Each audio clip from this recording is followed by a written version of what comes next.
is working properly. Excellent. Excellent. Alright, hello there. I'm EnviroBoy. This is my channel, and today we're going to do some more writing. Like we do every day. So, I don't know why I say it like this is what we're doing today. You know what we're doing today. It's my world writing series. That's what we do.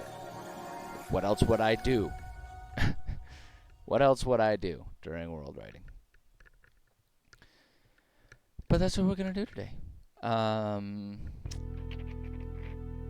Yeah, I don't think there's a whole lot else to say about it. That's what we're doing today. It's Monday. Hope everyone else had a decent weekend. I know mine was pretty okay. A little too short for my tastes, but what weekend isn't a little short, am I right? Oh, classic jokes. Everyone hates their job. But yeah, now let's go ahead and get ourselves over to our main screen here. There it is.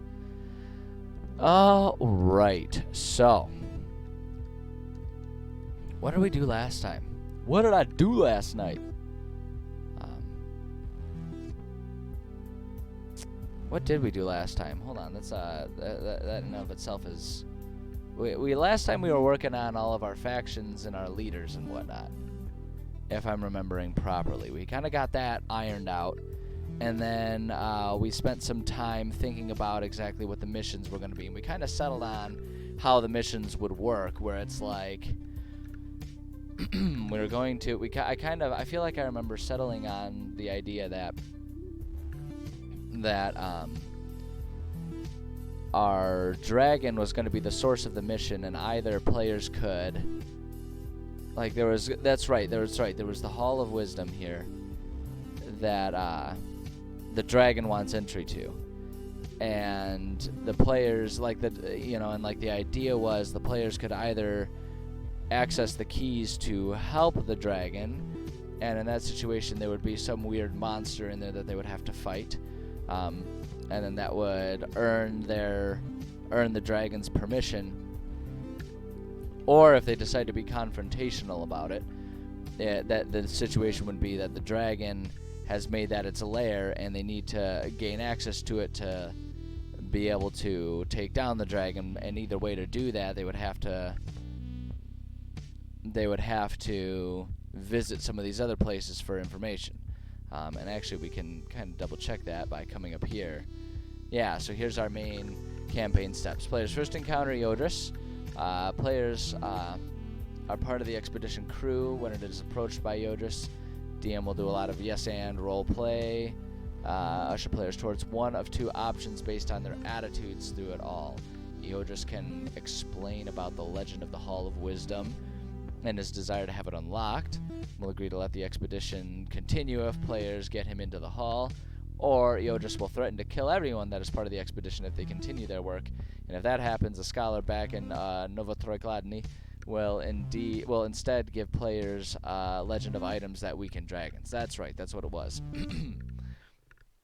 And they would need to sort of on their own hunt down and track where the dragon is making his lair, which will then be in the Hall of Wisdom and all of that jazzercise over there. And then from there things kind of go on. Players need help from Scholar and Novotrokladny to identify. Scholar will need time and can provide locations one at a time. Let's see here.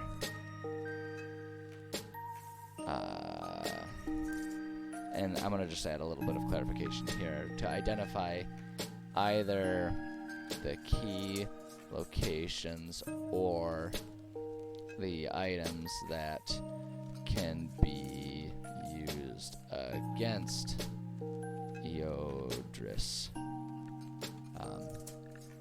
Okay. So just to specify that, the first is on the mountaintop somewhere in giant territory. Locals know that giants exist, but rumors of a friendlier tribe that lives along the river to the east. But there are rumors. Players can try using survival checks, yada yada yada. Okay, so it's like there's one with the giants, one with the Durgar, one in Siski Forest, and then one will be in the Lakeside Cave to offer 4, just to add some other stuff. And then the final step is entering the shrine. And the idea was to set it up with 5 kind of locations like that. That sets it up so that basically it's like we can set up the boss among the giants, whatever we kind of finalize that going to be. We can be like level 2, Duragar can be level 4, Draw can be level 6, Lakeside Cave can be level 8, and then the final step is at level 10, roughly. Obviously not really hard and fast rules because things will change all over the place, and that's just how it goes sometimes. But that's kind of our targets. So we worked on that last time, and we put in some of our placeholder map locations, and I'm looking, and immediately I'm a little put off by that's font size 38. Okay, and what did I make this font size? Because this looks wrong. Yeah, see, I made that font size all wrong. I can't believe I've done this. It needs to be uniform. Guys, like, what's the point of making a beautiful map if you don't actually, like, take the time to make it consistent and beautiful? And before you tell me that I'm crazy, I'm 100% aware of my instabilities. And I usually just find that it's easier to work with them instead of trying to fight them and act like it's something that I wish was different about me. The fact is, I'm perfectly content with the fact that I'm a psycho, and that's just the way it's going to be. That's the way my life goes. You know, we all have decisions to make, and my decision is that I just don't want to fight my own nature. There we go. Okay. That's a bit more how I want it to be. Okay.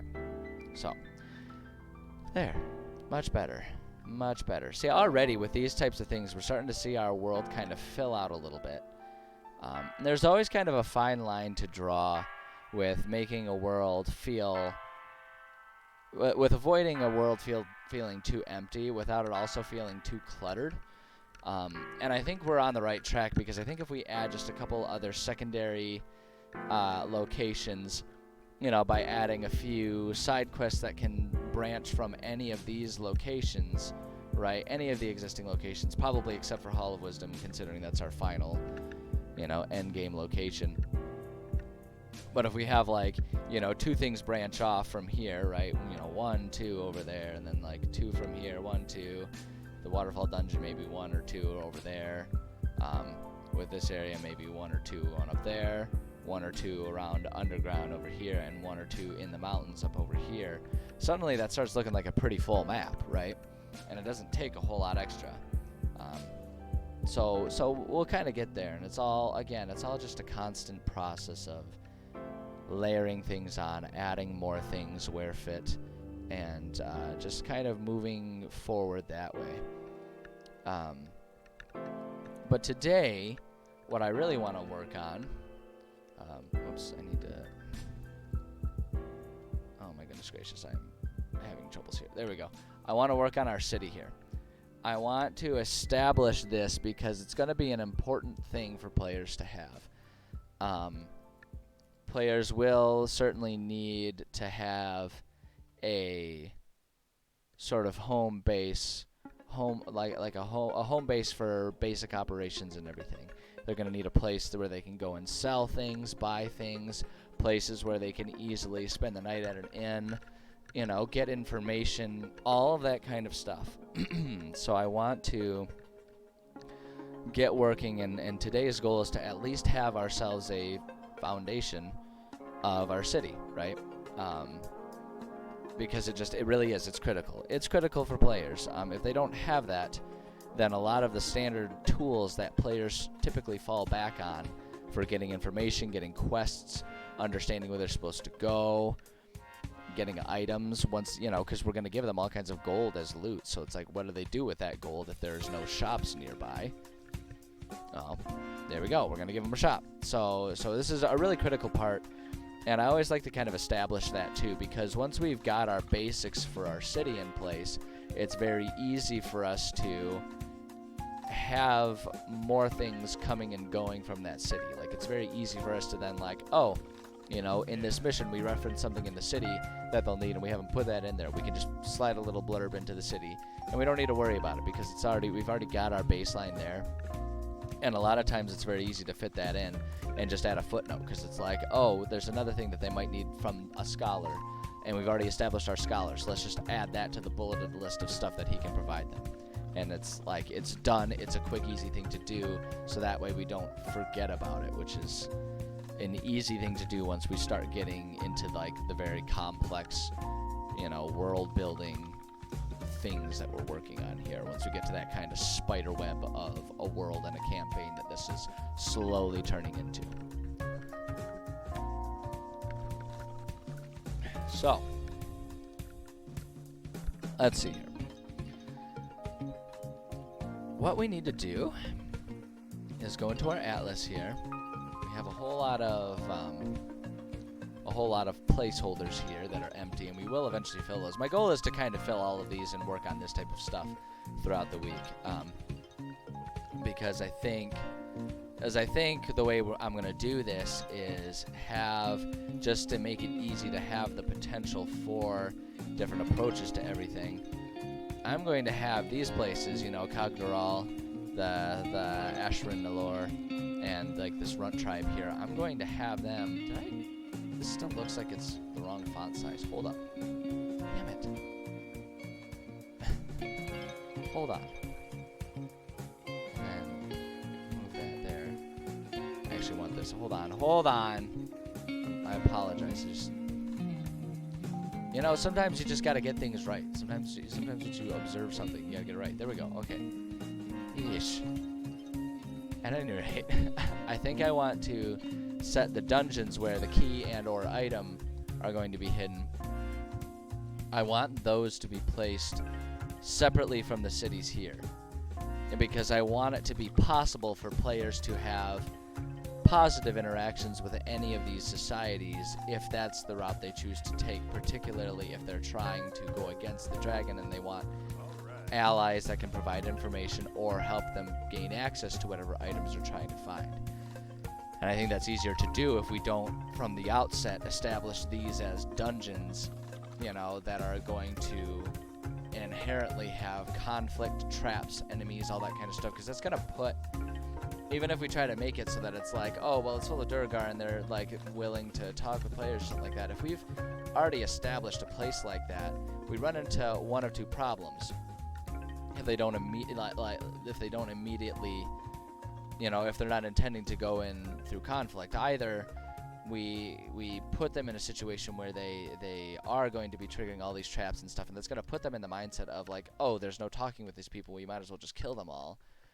Or we're going to have to double back on our own creations, right, where it's like, you know, if they want to explore a little bit and be friendly with these people, but then suddenly they have to then go find the other items, then it's like, oh, shoot, well, they've already explored this dungeon, and they've already been going through here, and they know it's the city, and we're kind of tripping over ourselves there. So it's easier to keep, if there's a potential for diplomacy, it's easier to locationally keep that separate from any actual dungeons where items are hidden. I mean, you can certainly have important items in a city, but when you do that, when it's not built as a dungeon, when you haven't intentionally put that item in in a location that has traps, has like a whole lot of just sort of guarded atmosphere to it, then it inherently allows for the nature of trade and all of that, trade and negotiation, and you can still have them pick fights with guards and everything.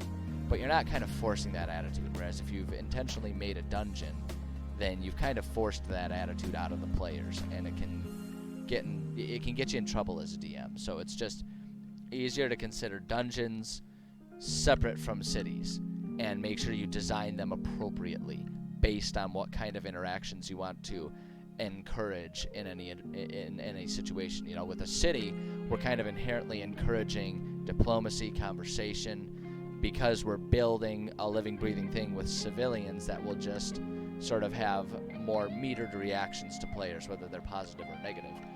Whereas a dungeon, we're designing it with the intention of it being a more combative situation, because they're going in there understanding that it's filled with enemies, it's going to have traps, and we're likely the ones initiating that sort of attitude towards them. So it's just easier. It's just easier that way. And if you want there to be a dungeon as part of a city, incorporate it, but make sure there's a reason for that dungeon to be a separate part from the city at large, right? So it's like, maybe you want the dungeon to be part of the city. Well, maybe the dungeon is the sewer system in the city, and that's where the monster lives, you know. Or if they're going, you know, if they're going to try and seize the castle, right, have the city be there for them to try and do some negotiations or whatever with people who might go against the castle, and then the castle itself is the dungeon. So you still establish those separate situations. But even so, think about that. If they're going, you know, if they're going against the kingdom or something like that, that still kind of is forcing that negative interaction. So I don't know. So I've brought up a whole lot of other contingencies and other what ifs. The point I'm trying to make is be careful when deciding that you're going to have a society that will also have the potential for conflict with players.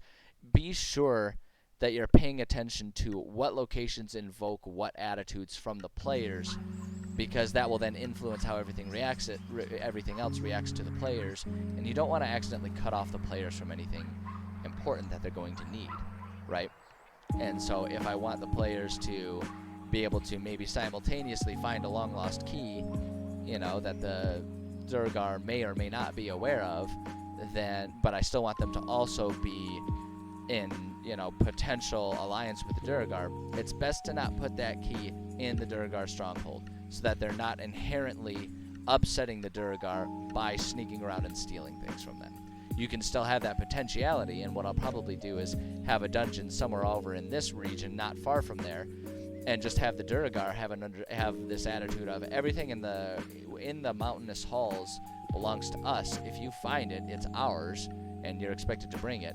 And so players can still kind of do some duplicitous stuff, and there's still that potential for conflict, but it doesn't force them to pick outright, find the item you need, or be friends with the Durgar, right? Like, there's still the opportunity for them to do both. So that's kind of what I'm getting at. That turned into a much longer rant or discussion than I wanted, but than I intended. But I think it's just valuable stuff to point out, because I think it's easy to try and fall into the trap of being like, oh, this is the Durgar place, so anything related to the Durgar happens here, to put a dungeon in that city, and then find yourself in a situation where you're trying to frantically come up with a reason why players are able to raid, you know, the police station to get this item while they're in alliance with the Durgar, who also would simultaneously not want to give them anything that they have found and keep safe in the police station, right? And so if we just kind of add that separation, it's easier to navigate all that kind of stuff when players throw us curveballs. Plus, it goes back to that whole thing about making a map look full, you know, and lively. If you have more things going on, it looks more lively. As long as you don't go too far. I don't know. I feel like I've given you like 7 different examples in that one rant of why everything needs to be considered on an individual basis, because things can get very complicated and it's all very specific to the campaign you're building. So, at any rate, like I say, I want to try and work on organizing those cities a little bit. But today we're going to work on our Novotrokladny. That's where we're going. That's where we're going to go with this today. So the way to go about this, so we're making a city. So we want to take our city template here. Just going to copy that. And I'm going to put it, I'm going to do this, and I'm going to be there. So it's automatically going to make it a sub page. But I really want that city to be one of the first things we see when we open up our little collapsible list here. Because this is a city, like I say, this city is going to be the player's home base. It's going to be where they can go spend their money, where they can go get items they need, where they can go find people they need. This is going to be a very essential place. It's going to be a very important place. They're going to spend a lot of time here. So I want this one to be easy to find for myself. Otherwise, there's going to be a lot of holdups for no reason. And that's just not what we want. Just isn't what we want. Excuse me. So, first let's talk about the city here. About the history of our city. Oh wait, hold on. Okay, let's see if I can remember how I spelled my own city without without having to look here. Novo Troy Kladny? Is that it? Is that did I do it? Novo Troy KHLA Kladny. I think I did it. You know, just Novo Troy Kladny. Look at me go. Look at me go. Okay, great. Now let's make it better. And see, now this is where I get to start feeling real superior, because this is going to be, by the time this campaign's done, whenever this title comes up, this Novo Troy Kladny, whenever this comes up, it's going to be so easy for me to say, and I'm going to be like saying it, and the players are going to be like, what? And I'm going to be like, what, you guys can't handle this? Is just the word too much for you? Because I can just like rattle it off. It's like being well practiced at like tongue twisters, and other people look at you like you're some weirdo robot, and you get to feel all kinds of smug and superior, even though there's actually nothing special about it.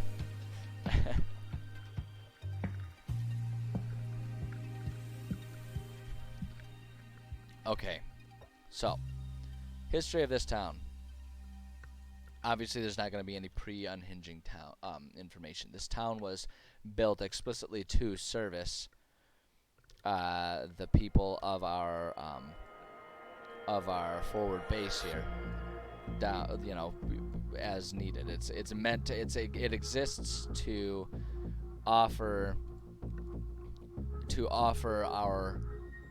our expeditioners here a consistent exchange of, you know, food and supplies that they need upon their expedition. Like, the idea is that, you know, the forward base sets up, and there's like, just coming behind them, there's like pre-sent a caravan every week or so with new stuff.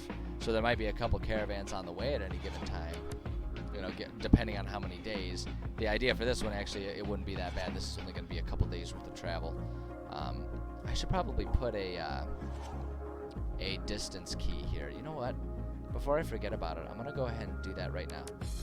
Sometimes it's good to just save things for the appropriate time, and sometimes it's okay to just go ahead and put things when you think of them so you don't forget them. And I'm going to take the attitude of the ladder there right now.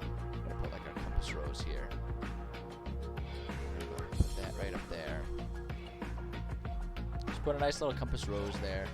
And then you can put the overlays. This is one thing that I find very valuable to do. So segment distance. So what we'll do is we're just going to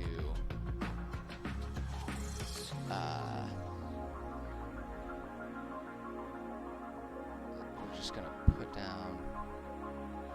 I gotta remember how to do this. Create. Okay, let's grab this. Put this over here. So you just kind of center it over there, and then we have to manage our distance. That segment distance is going to be right. And what we can do easily for this is I'm going to just pull up this one really quick and just copy it, because they're all hexes. They're all supposed to have their equidistant stuff. And I know on this one I already took the time to map it out. So coming down here. So one segment is 8 miles. So that's all we need to do. So segment distance, 8 miles. So if we do that, there we go. So there's our compass rose. So if we look at our segments, right, and we've got 8 miles going on there, there's a way we can measure distance. So we go from here to here. Oops. Backspace. Alright, clear. Dang you. So I think maybe it's right click here. Yeah, to do that. And oops, nope. Clear it out. Use map scale units. That's what we want. So we can check and see. So it's 133 miles, like the direct route. If we, boom, have them following, you can kind of figure out how many miles. So yeah, so it's a pretty intense distance for the caravan to travel, right? Because there's a big map. It's a big map. It's a big place. It's the whole point of it. You know, I'm working on world building here. So, but yeah, so the concept is it would be, you know, however many days that would take which I think they usually say about like 30 days just walking all day long. So a caravan, assuming they, break camp at dawn and just walk all day and make their way, it would take probably about a week for them to make that distance. So it's like one caravan gets sent out every week. They'll pass each other about halfway there, and that's the end of it. I don't know why I got off on that tangent. It's not really relevant to what we're working on today, but I guess it kind of is, because like that's what this place was made for. Because if you think about it being a week just from here, and then we pull up our world map, and we consider that once it gets here, and if we consider that, so going from like here to here-ish, right, that takes a week. Now consider that the next major city, so maybe about a half, we can say roughly half of the distance through a hex is about a week. So if then we've got another whole hex and 2/3 to go through, we're looking at almost a month of travel to go from there to there. So obviously it's not exactly an easy thing. So that's what the city was established for.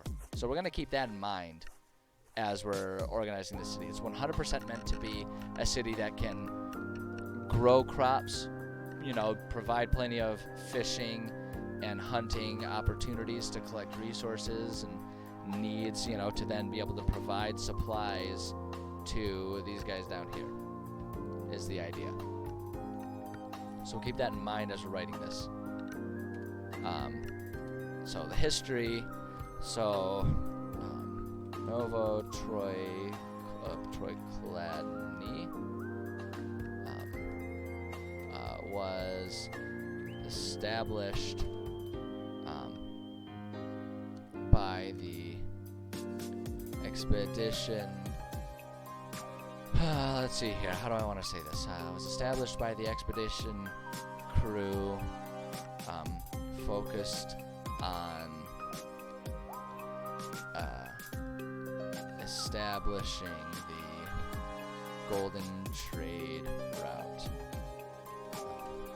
As the distance between the expedition between the expedition and the we'll say flag city. I haven't really used that term for these cities before, but it's a functional one. The distance between the expedition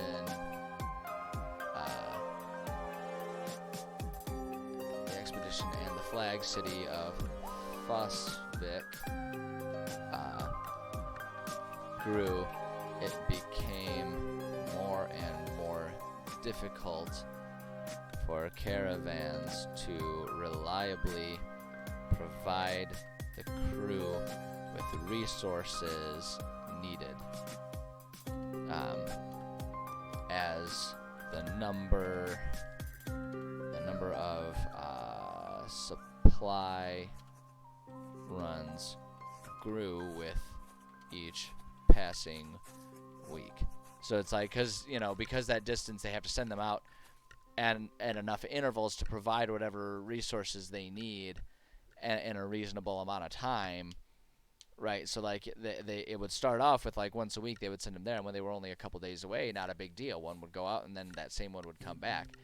But when you're getting on towards like a month away, that's 4 crews out at any time to get there, plus another 3 on the way to get back, with the last one just finally returning. So suddenly you've gone from 1, 2, or maybe even 3, crews out at any given time, and you've expanded that to like 6 or 7 at any given time. And obviously that would be a logistical challenge when trying to do this. So that's why you would, along the way establish a couple outpost cities, and that's what Novo Troikladny would be.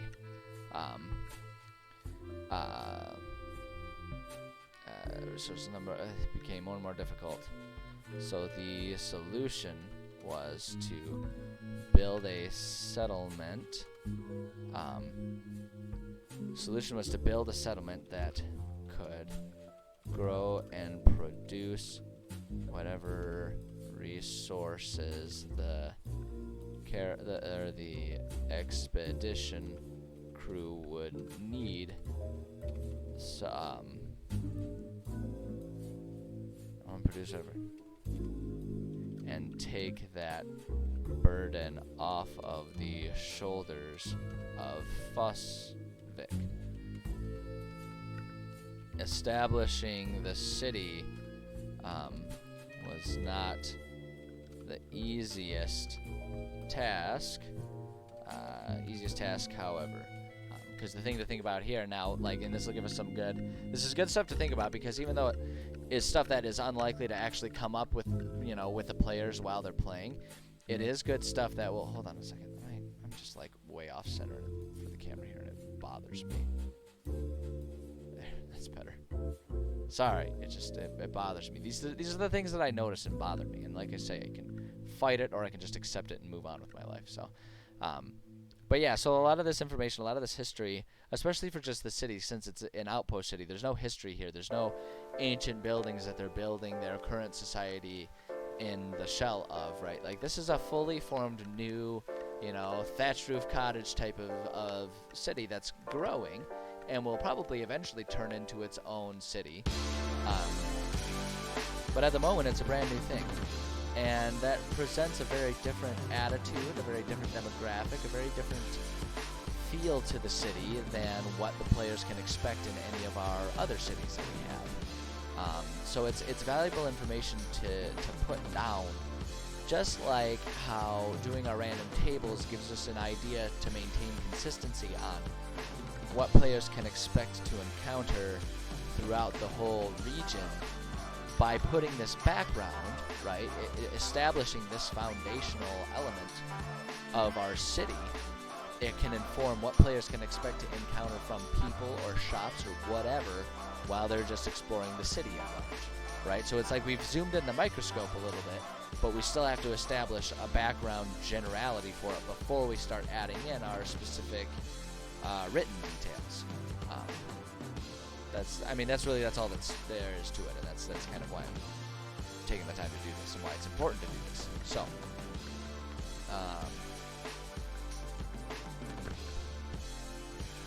So establishing this city, it really wouldn't be an easy task, because essentially what they're doing is they're asking people to sacrifice the safety of the guarded and walled off city of Fosbrick. Because remember, we're talking about the wilds, right, where things have been for centuries now, have been extremely dangerous, right?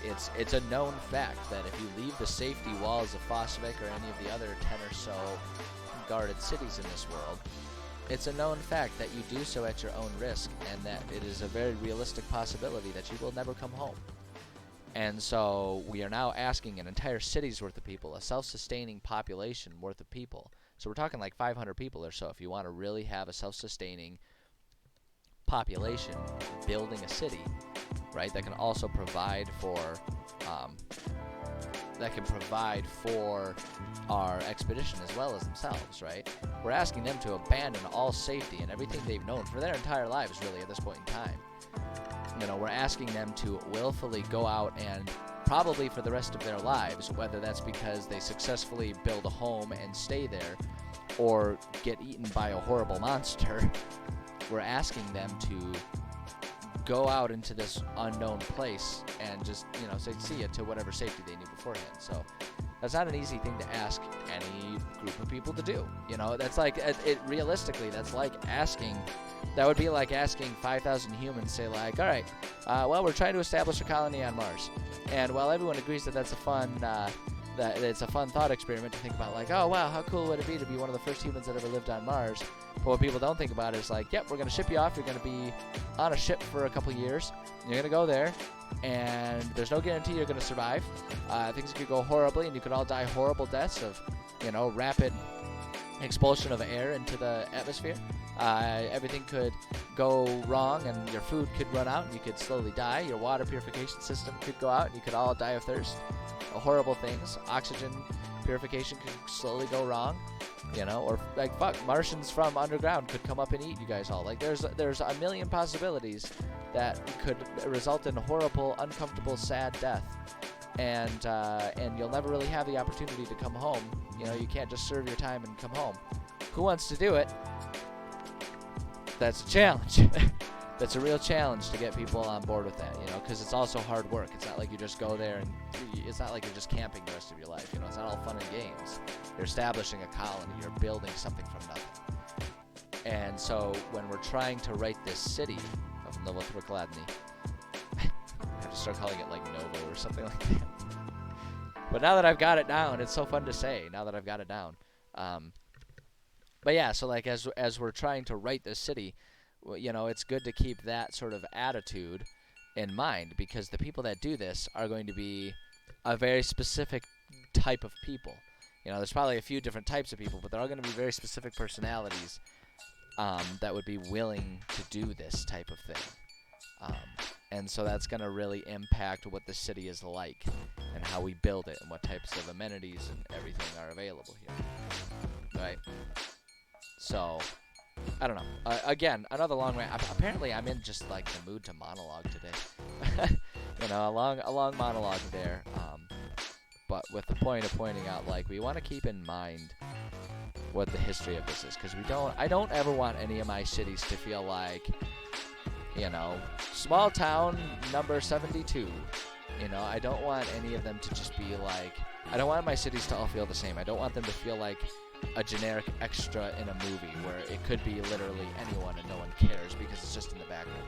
I want the cities to have personality, and I want them to, you know, and I want that personality to be something that's identifiable to players. You know, I want them to have a certain relationship with the city. I want them to feel it. And especially if it's a group of players that have played in any of my other campaigns, I want them to not feel like I've just cut and pasted whatever city was there beforehand and placed it into it. So, this is important stuff, man. This all matters. It all matters.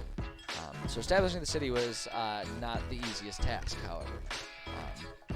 In order to encourage enough people, no fewer than 500, we'll say. It's like 500 really wouldn't be enough for a viable population per se, but they'll take what they can get, and that's enough to at least survive for a generation or two.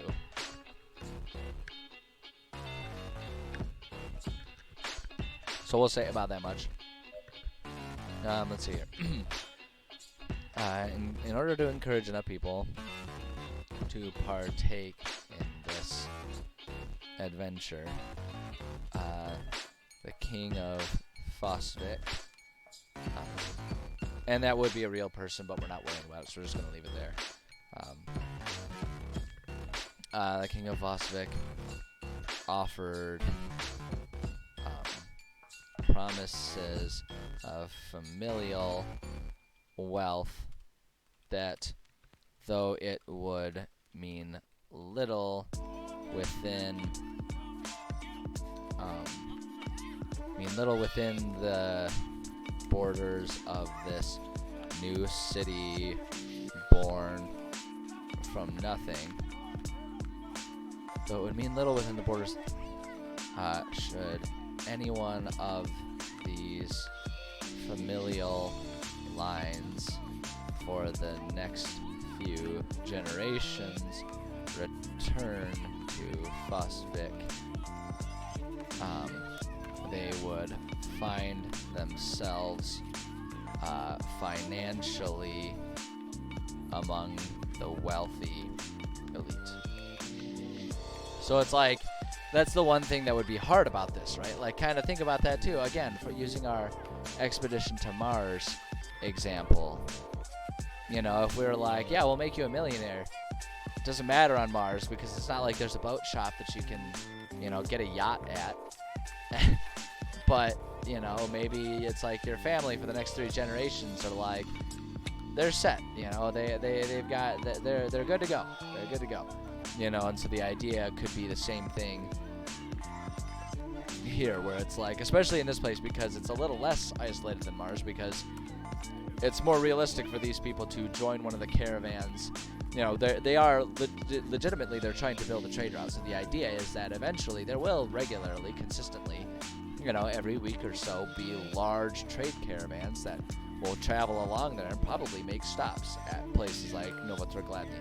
So the idea is that they could eventually come back once things are established. So it's like they would build a contract, and the contract would say you're going to spend so many years at this city helping. But when the project is complete or whatever, then you can come back or you can move to this other city, and you will have such and such gold to your name. Whether it was given to them explicitly as big sacks of gold that they took with them and buried under the dirt floors of their little huts in Novo, or withheld in the bank as a promissory note of saying yep, this family's name is with this, that, and the other thing. They must provide this, that, or the other proof to prove that they are of proper inheritance to use this fund. Whatever, I don't know. But yeah, so that would be a realistic reward. Additionally, the pioneer citizens of this new outpost city would be gifted a minimum number of acres. I'm not even gonna say acres, just like a minimum amount of land that would far exceed what one might expect to find within the walls of Fosvik. To many, the promise of wealth. Wow. couple oopsies there. To many, the promise of wealth and fully. Oh, how do I want to say this? Because it's not just that they are given land on a loan type of status, right? We're not talking about farmers that must pay rent to a landowner, rent free, I guess is what I'm saying. The promise of wealth and rent free land with which to build their fortunes further was enough to offset the inherent dangers of the move.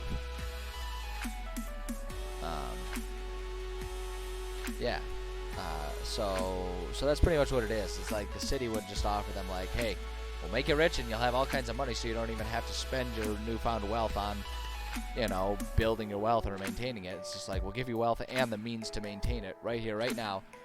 If you willingly go and possibly get eaten by some weird black ooze falcon or whatever weird ass shit lives out there, that's an exchange, right? You might all die horrible deaths from some giant billy goat with the mouth and claws of a panther that comes charging down from the mountains, the size of a house, and kill you all. But in exchange, should you survive, you really don't have to worry about making a living for yourself anymore. We'll give you the land. You're expected to, for so many years, or maybe the contract would say, you're given the land, you're expected to use it for farming for X years or until the trade route is completed, after which time you can do whatever you want with it, but if you do those things, then, you're good to go. You're just A-okay, you're good to go. You and your family for the next couple generations. Just excellent. So, there would be a combination of, it would be the type of people who want that wealth but are still willing to work hard, right? That would be the challenge of it, is encouraging people to have the wealth. And the thing about that too is, with all that wealth and all that land, it would probably be very encouraging to those with large families to go out there, which would be a plus for the government of Fosvik, right? Because the people with large families would want that money and want that land to be able to raise their family, right? And so, but that adds to the bonus of Foswick, because it's like, okay, if everyone who goes there has a minimum of 3 children, then our population will continue to grow and continue to, anchor that city as a functional location where it is for future use and for growth. So that way we don't have to worry about this turning into just like an abandoned, an abandoned Olympic village or whatever.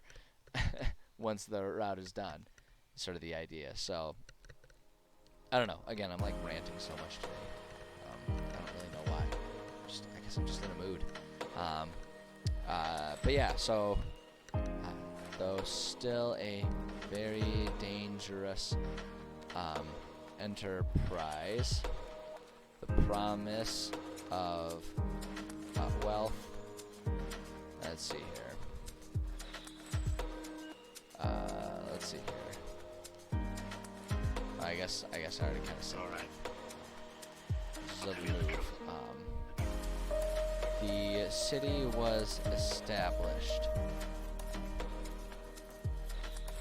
There it is. The city was established first as a small tent city, but soon growing into a sprawling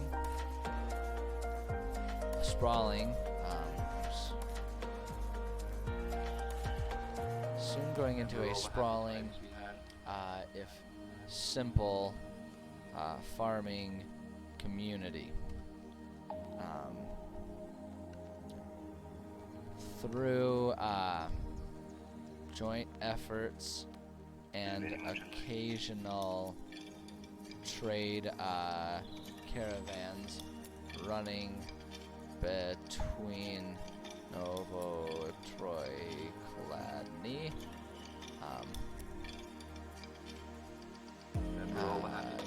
through efforts between Novotroikladny and Fosvik, the city has slowly grown into a functional community with options for every necessity in life and most creature comforts as well. So I'm trying to establish, by adding all this detail, I'm trying to establish the idea in this city. Like I really want to get a pretty clear depiction of what this is. So it's like it is going to be largely a thatch roof cottage type of farming village, farming community, but it has grown into being able to provide like a city center that will have, like literal brick and mortar shops where it's like someone can go and you can find an alchemist, there is an enchanter, there are these things, there is a blacksmith around, that is an armor smith, because the fact is the city is trying to provide for this expedition into a very dangerous route, an expedition that will have soldiers and magic users, various magicians, all of that kind of stuff. Like it's going to have everything that a D&D party would have in them. So it's going to be able to provide whatever they need, and so that's what I'm trying to establish. Like it may only be, there's only one alchemist in town, so he kind of gets to set his prices, and if you don't like the quality of something, then either do it yourself or shut up and deal with it. It's kind of establishing that situation, but it still has everything that the players need, and I really want to emphasize the type of atmosphere that I'm imagining with this too. So let's hear comments as well. The people are hardened by the constant threat of monsters and other dangers that exist in the wilds. So the people are hardened by the constant threat of, but they still still express a sense of solidarity and community with each other and any brave enough to serve as participants either in the expedition crew itself or with the infrequent caravans running between the expedition, the city,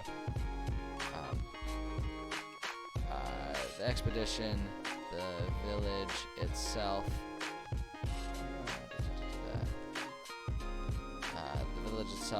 and the larger city up north. So it's like these people are harsh, severe people, unlikely to have a whole lot of sympathy per se, but do have a sense of solidarity and respect for what the players are doing. So like, I'm trying to establish the thoughts of this being a city where the players can feel comfortable. They can feel reasonably safe that the people are not out to get them. If players still choose to play their characters as suspicious little shits, then that's on them.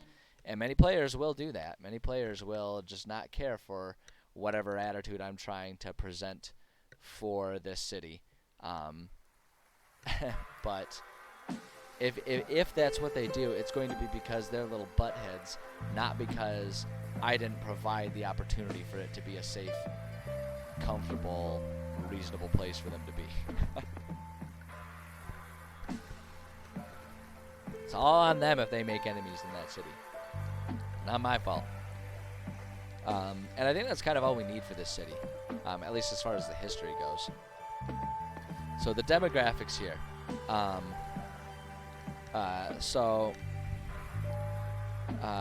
Novotroikladny is primarily dominated by human and dwarf populations. And there's a reason for this. There's a reason that this city is going to be human and dwarf. And this is where it starts really getting into understanding your world and layering things onto your world, right? So let's take a look at our world. I guess I'm going to open the world map back up.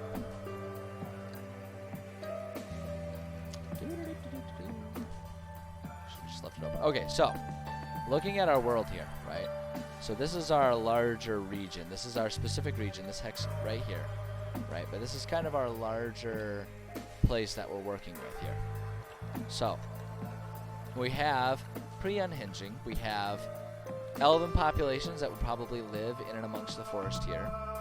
We have mountainous regions that will have high dwarf populations. We know that the dwarves have historically lived in here. That's just something that we know. We have kind of over here some Leonin populations, but as we described, the Leonins have always kind of kept to themselves, and because of how they lived their lives, they were largely unaffected by the unhinging, and so never had the need to leave this area, so they're still present in these plains. And then we have a city up north.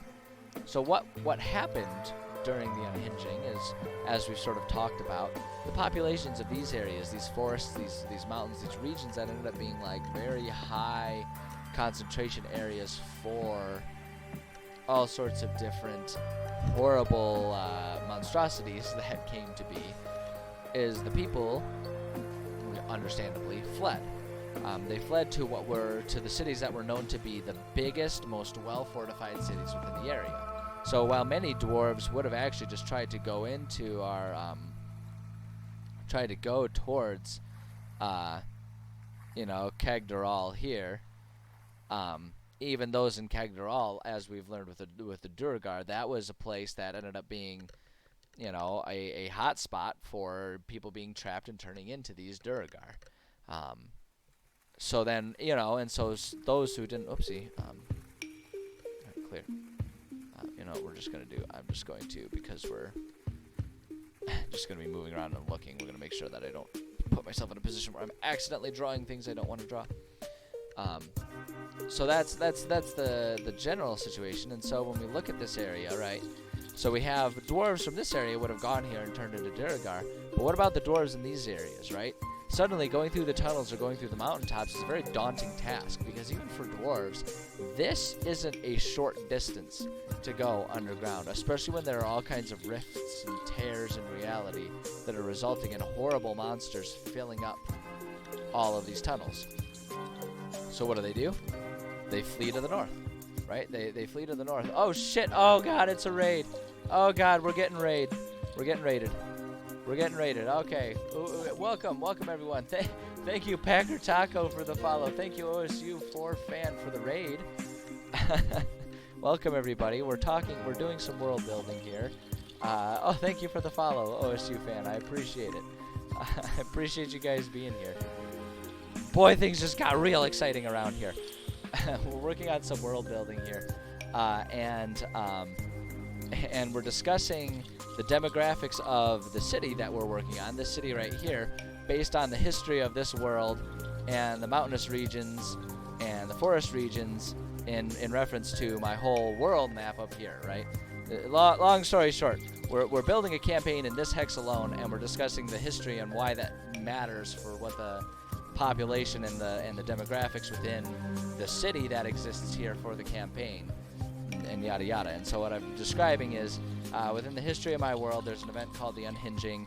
It was sort of like a calamity event where all kinds of horrible things happened to the world, and so the population of the world was basically reduced to a handful of safeguarded cities. Oh, you have no idea how in-depth this is. This is a world I've been working on slowly building for the better part of a decade. There's a lot of crap going on in this world. But yeah, so this horrible thing happened. A few of the largest, most fortified cities survived. Everything else fell into chaos. That is basically the D&D world as we know it, where there's all kinds of horrible monsters that exist everywhere, and just kind of on a regular basis mess things up and make things dangerous. Within my world, it's called the Wilds. And so what's happening is we have, within our specific region here, we have a city being formed in the Wilds, and we're trying to discuss exactly what sort of population the players can expect to experience within that city. And there's a reason for it, you know. I'm not just kind of making this one up as it is. I'm using the history that I've already created to sort of understand what the demographics of this city would be. And so we have a mountain range that historically had large populations of dwarves. We have this forested area that historically had large populations of elves. And then the plains down here historically have had large populations of Leonin. And what ended up happening is the dwarves might have gone to their dwarven stronghold city over here, Kagdural. But Kagdural, unfortunately, with all of the weird chaos that was happening during the Unhinging, ended up having a lot of magical radiation of sorts in it that turned any dwarf that returned to there or stayed within the dwarven tunnels of these mountains into the Duragar. And so it's either you stayed and became a Duragar, or you fled north to our city of Fosvik up here. Same happened with the elves, and they went up there. And so the Fosvik up here has large populations of dwarves and elves, among other, whatever other D&D races we decide to throw in there, which is just an ever-growing number of races these days. Because the Leonins themselves, being nomadic people, who were always kind of, refugees. So the Leonins being sort of like a nomadic type of people that kind of just traveled around these plains, on the whole, were largely unaffected by everything because they were always fighting big monsters. It's just they went from being like big packs of lions to being big packs of whatever weird, nasty creatures ended up, being born of all of this horrible magic stuff. So the Leonins kind of stayed put, but the dwarves fled north. And while the elves themselves fled north, when we're thinking about our campaign, right, it being a trade route that runs to our sort of, southwestern side of our mountain range here, the people that would have been eager to be part of this effort to build this city would have been dwarves, because right here gives them easy access to start taking back their homeland. right? This is the home that they lost, and that they've heard their, grandfathers and great grandfathers talking about the glory days of when the dwarves had their kingdoms in the mountains, right? And so suddenly an opportunity arises because we're trying to build our trade route that runs from up here all the way down here to Muffafetting, right? Because we're trying to build ourselves, whoopsie, that's not what I meant to do. Undo that. Undo that. Because we're trying to build the trade route and it's coming down along here, it's the dwarves that want this. The elves aren't actually that interested because they know that establishing a city here means they would have to travel through the mountains to be able to get back their forests. They're much more likely to just, go there directly if that's what they want to do. But the dwarves saw an opportunity. So, long story short, demographics, primarily dominated by human and dwarf populations.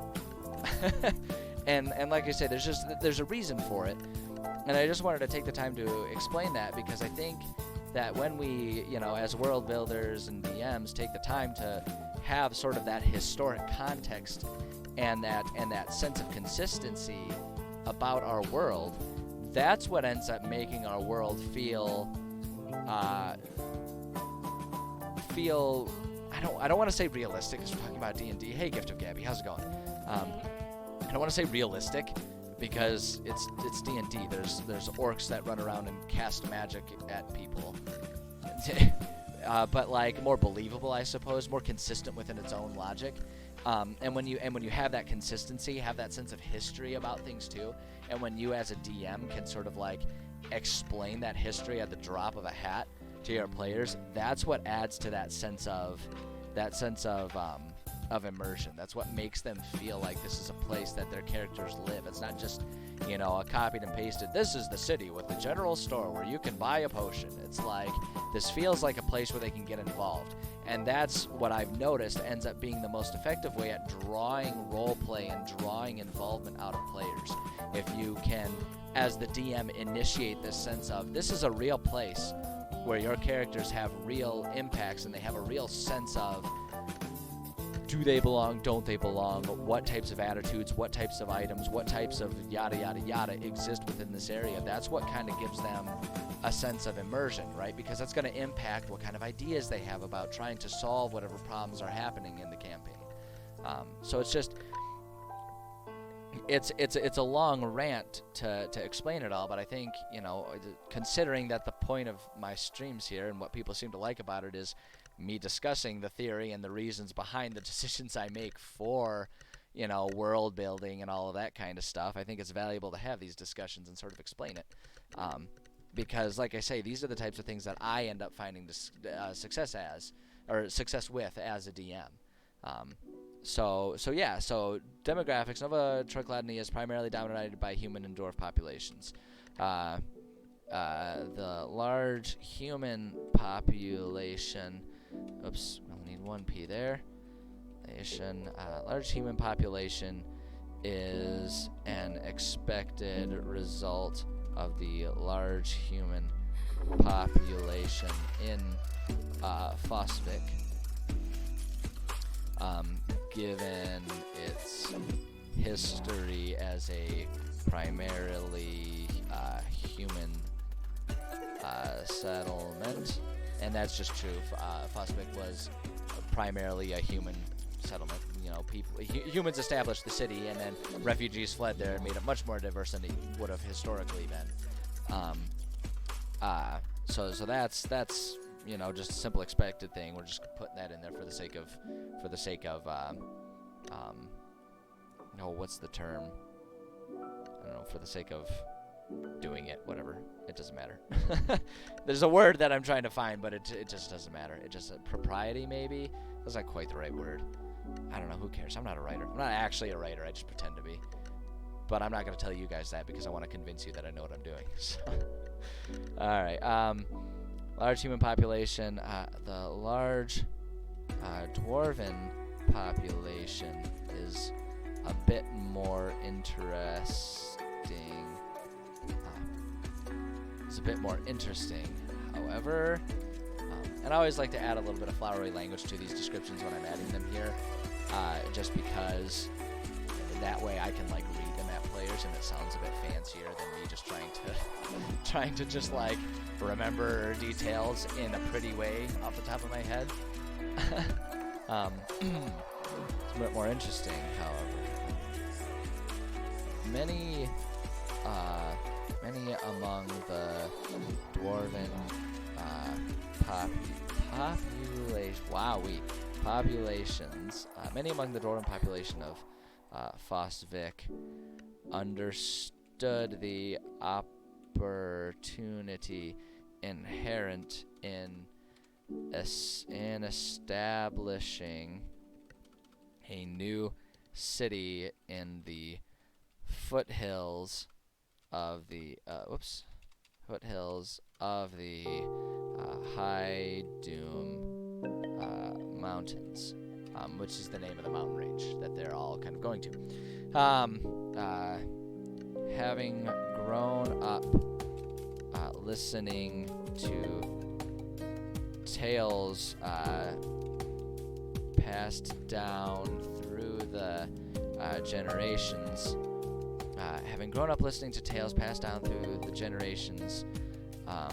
of the glory of the dwarven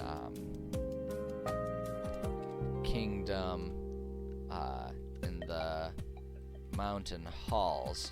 Let's say, having grown up, many among the dwarves saw this as an opportunity to one day reclaim their ancestral home. So it's like that's what it means to them. It's like this is the chance to reclaim the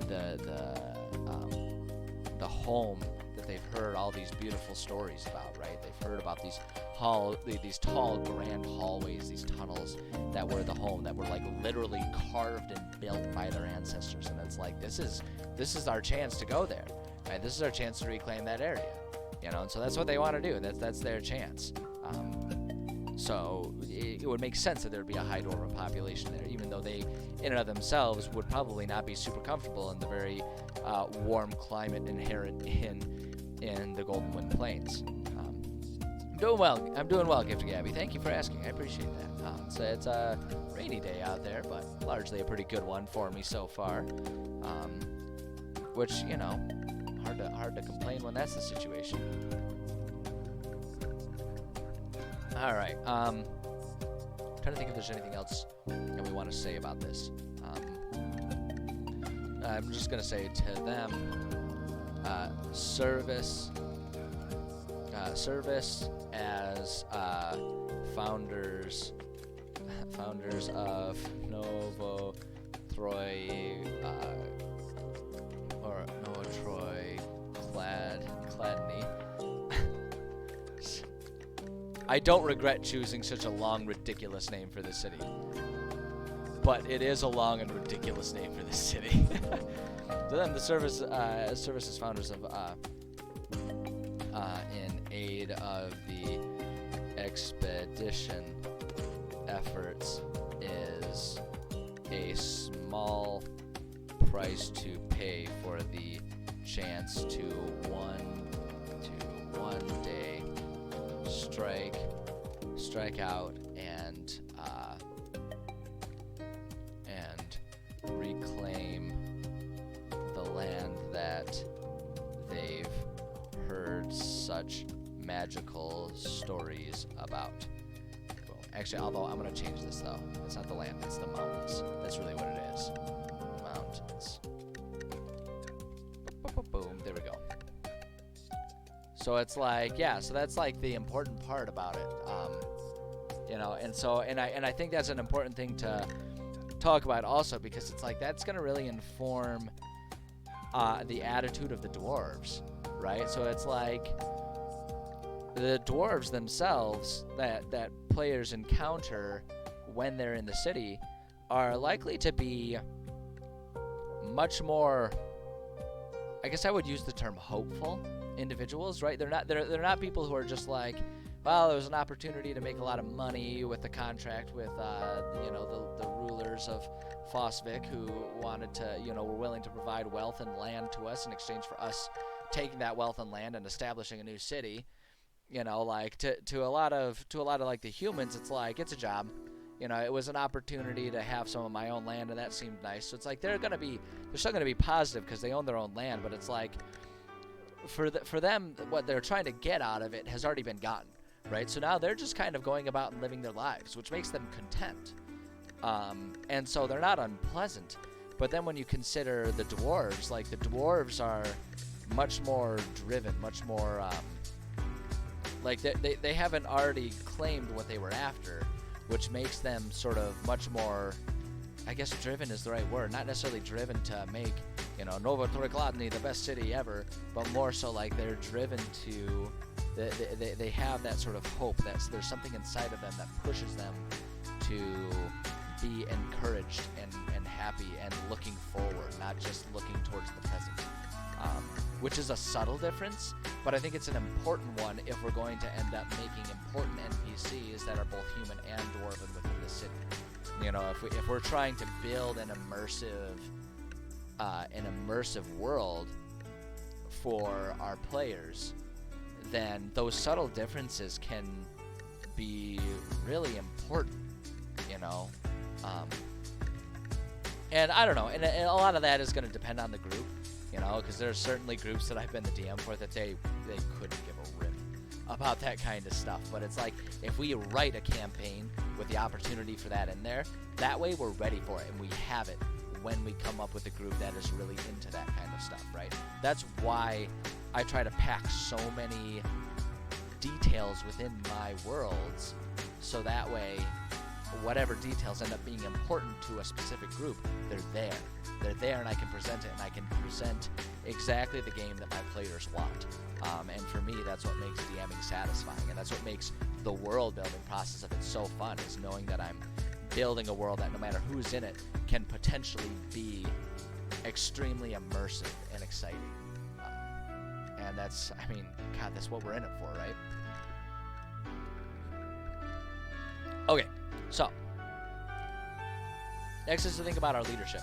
All right, and so in leadership here in my template, what we have here, we have the sort of bullets to help me remember the important things to put. Right now, this is going to be pretty empty because I'm going to fill it in and add details as we continue to write this campaign, right? As we add missions and everything, as we add more details, we'll add more people as we need them here. So really all I want to do right now is just sort of think about exactly what kind of leadership exists within the city, and so who are going to be just the background important main characters. So it's like, is it a democratic type of city that will have, a couple elected officials, or a singular elected official? Was there someone who was appointed at Fosvik to be the king of the city or whatever? What was established for this city is the part that's important to think about here. And honestly, I haven't really thought about it. So I don't know if you guys have suggestions, throw them out there. Wow, 70 plus tokens, Gabby. You are a drawing fiend. That is impressive. I utilize, when I'm doing tokens and stuff, I utilize numbered circles. I am so not artistically gifted. So that's awesome. That is some awesome creative efforts right there. That's really cool. Okay, so when I think about this city, honestly, because it starts off so small, the way I imagine it is there's probably an appointed mayor type of figure, an important an appointed lead for this city, from the king back in Fosvik. There would have been someone who was just appointed, you are going to be the leader, and part of the contract of receiving your allotted gold and land for being one of the city members, right? One of the people that went with this effort to build this new city, what part of the agreement is like you accept that this person is your leader and you ultimately have to do what they say. So they're like kind of a king, but not really. They're like a mayor, but like this, given the nature of things, this mayor would probably answer directly to the king of Fosvik. You know, because it's Fosvik and the royal coffers of that city that are funding this whole expedition, they would insist upon having final say in decisions that they want to make.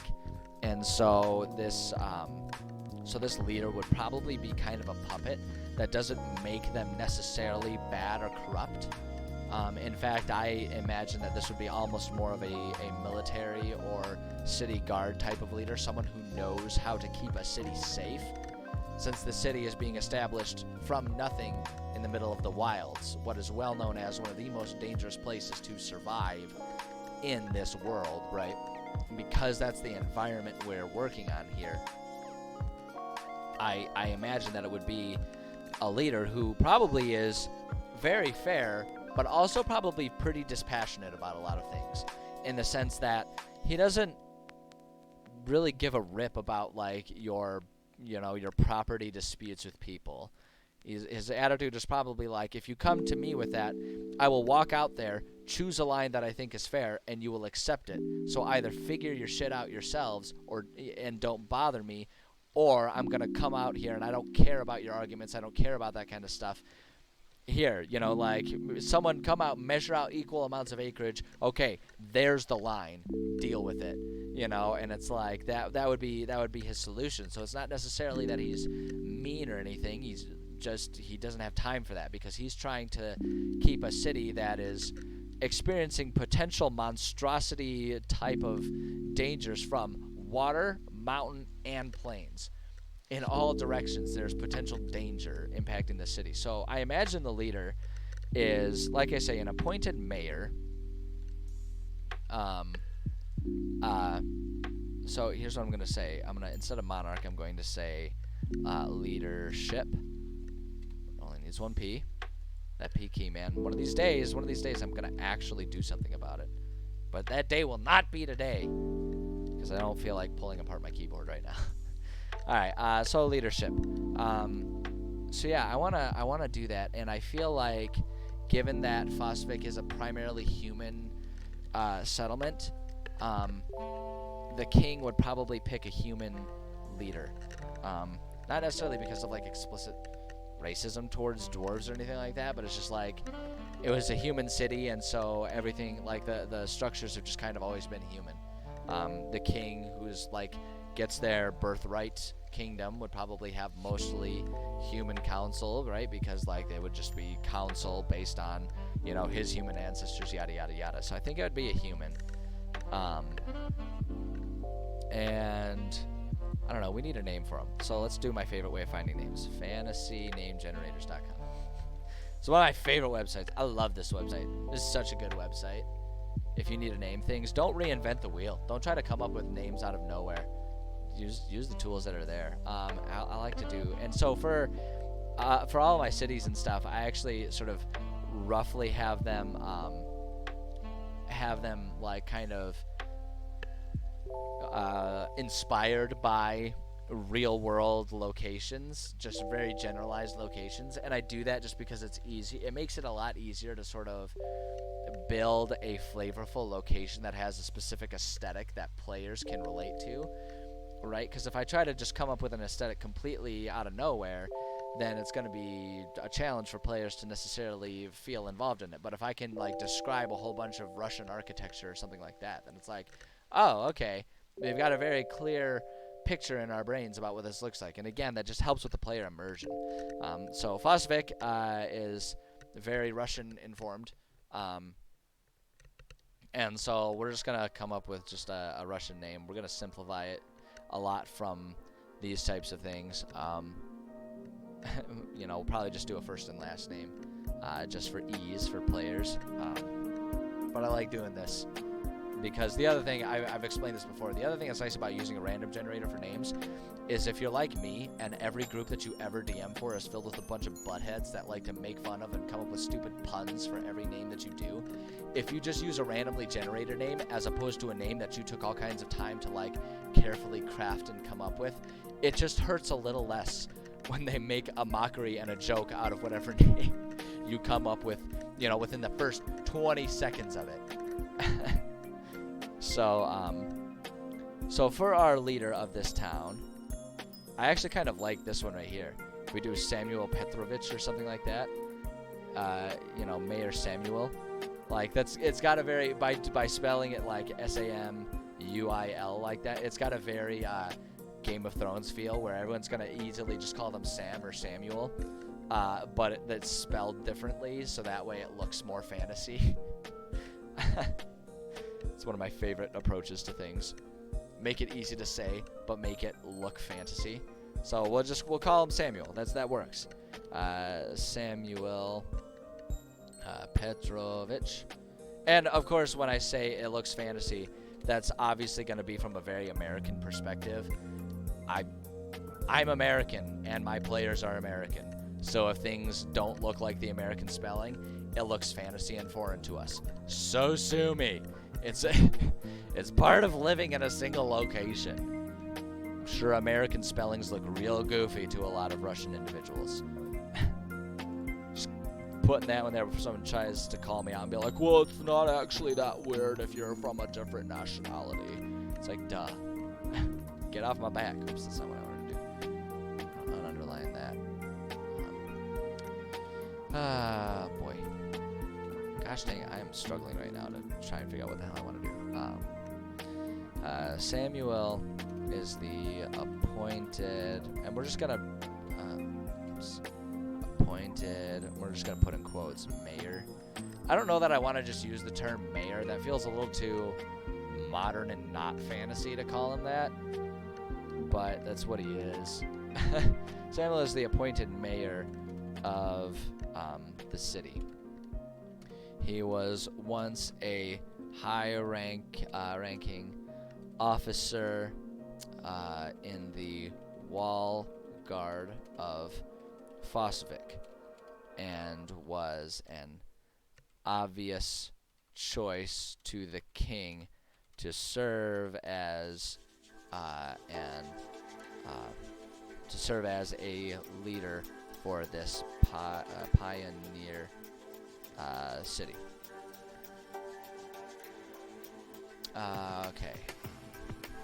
I'm just trying to do like a little blurb here too, because eventually we will probably build this guy his own character sheet to a degree, or his own character card that I do within my world, because for those who haven't seen it, I have a very clear organizational system, and we have foes and friends, which is a section where if it's an NPC that is more than just someone that I make up on the spot for the sake of filling in the shoes of some generic faceless character that doesn't matter. Like if they're a character that's going to be recurring for any reason, I usually give them a character card just with whatever appropriate details are necessary so I can refer back to it at any point in time. And so Samuel is going to be a very important individual within the city and will likely have his own character card, but we're not doing that today. I always talk about how it's important to let yourself focus on one thing at a time and finish that. Otherwise, you end up like Hal and Malcolm in the Middle, where it's like you go to change the light bulb, but then there's like the shelf is crooked in the closet. So then you go to get a screwdriver, but the screwdriver is broken. So then you go to the store to buy a screwdriver, but the car is broken, and he ends up fixing the car, and he hasn't even fixed the light bulb. You know, you end up. It's very easy to do that when you're writing and world building. To be like, oh, but I should flesh this out, and then you step to the side and do that, and then the end of the day comes, and you've written like 2 sentences for 15 things, but you haven't finished a goddamn thing. You know, it's easier to just like focus on the one thing. One thing that I'll do, a trick that I do a lot, is since we're doing one note here, we can come up here. Sorry, we'll just do the word. We'll just highlight it, and that's my cue that it's like, okay, there's something more to do here. Like, I need to do more here, but we're not doing it right now. So that way, next time I look at this, I can be like, oh, yeah, I was supposed to do that. And then I can make time for it. At any rate, now that I've still somehow managed to waste time on exactly what I said I wasn't going to waste time on right now, So the reason I bring that up, really, what that whole rant started as is, this is just a Cliff Notes mention here. I'm not giving this guy a full, clear history, background, character sheet. I'm not doing that here. This is just going to be a quick, basic Cliff Notes, so that way if I have the city pulled up and players are interacting with this guy, I can be like, just really quickly, here's the history of this guy to give to the players so they understand what they're getting into if they seek him out. Let's see. High rank officer, Phosphate, obvious choice, was pioneer of the city. He is a very serious man who takes personally this task of keeping his community members safe and alive. He does not like having his time wasted on trivial matters, as keeping a city guarded and protected in the middle of the wilds is almost more than he can keep up with as it is. However, he tries to be fair. He tries to be fair. We're just going to say he tries to be fair to all members, believing that anyone willing to partake in this effort is deserving of the same respect as any other in the city. So there's our basic history of this guy. We don't need a whole lot more for him at this moment. Eventually we'll give him some more detail. But, there he is. The other categories for the leadership that I always do here. So I kind of break leadership into three things. There's there's the leadership, or actually what I'm going to do is I'm going to change this again to just being, we're just going to say leaders, right? So there's always leaders, right? Whether it's an elected council, an elected individual, a birthright or divine right king of some sort, or like in this case, an appointed mayor for a smaller city. There's always some sort of leadership, right? Those that are the official faces of this settlement. Then there's the underlings, and so, like I say, we're working off of just a template that I've made for myself here. So now we got the underlings here. And this is, I don't know that I have anyone in mind to be an underling at this moment, but this will get filled out by a lot of people. Underlings tend to be so, especially in a much larger city where players are really unlikely to just be granted an audience with the queen for whatever arbitrary, nonsensical reason they come up with, right? Because I don't like it being that the players just are a bunch of like level 2 idiots who, killed themselves some goblins and now think that they deserve to talk to the queen. The queen's like, who the fuck are you? I don't care about you. Right? And so it's like the underlings are the people who it's like, those are the people that players, especially early on, are much more likely to gain an audience with. Those are going to be, the treasurer of the city, the things like the guard captains, stuff like that. Those types of positions where it's like, there's leadership and there's authority in those roles, but they're not like the actual political leaders of the city. And then the third group is the puppet masters, as I call them. And those are the people that I like to put in there where it's like, officially speaking, they don't have any power, but realistically speaking, they pull a lot of strings. Right? That's going to be like the one merchant who has, who's currently blackmailing the other person of actual power so that they have a lot more pull and say in trade restrictions or whatever in the city. That's where it's like, that's where you have like your worm tongue types of people who like they have the ear of the king and they're the ones who get to make a lot of decisions whether or not that's even though that's not their official station. They're not officially supposed to be in charge of anything. Functionally speaking, they are. And again, I don't have anything like that in mind. Those types of roles end up getting filled out as we're designing campaign missions and dungeons and stuff like that. Once we sort of identify, like, oh, you know, we have a need for this, that, or the other role to be filled within this city, within this mission, within this campaign, whatever, right? As that comes up, we'll fill this out. So this area here, I'm not going to worry about filling out right now. So now the last thing here is our map details. And so this is, I always like to provide a map for my players, so that way they can have sort of a sense of like, oh, where do we go? You know, like, where does this thing exist in relation to these other things? For the most part, it doesn't really matter, and most of the time, players aren't going to be wanting or needing a map of the city, right? Like, if it's just like, oh, we go to the tavern. It's like, okay, yeah, you walk to the tavern. We don't need them to plot out a course and go, well, you're going to go down Clavering Lane and you're going to turn right. You know, it's like, we're not doing that. It's a little much for D&D. However, sometimes it's helpful to have a map. Sometimes it's helpful to have an understanding of what exists where, particularly if we're going to start adding conflict to a city. Suppose we want to have a city that's going to end up having 2 warring gangs or something like that.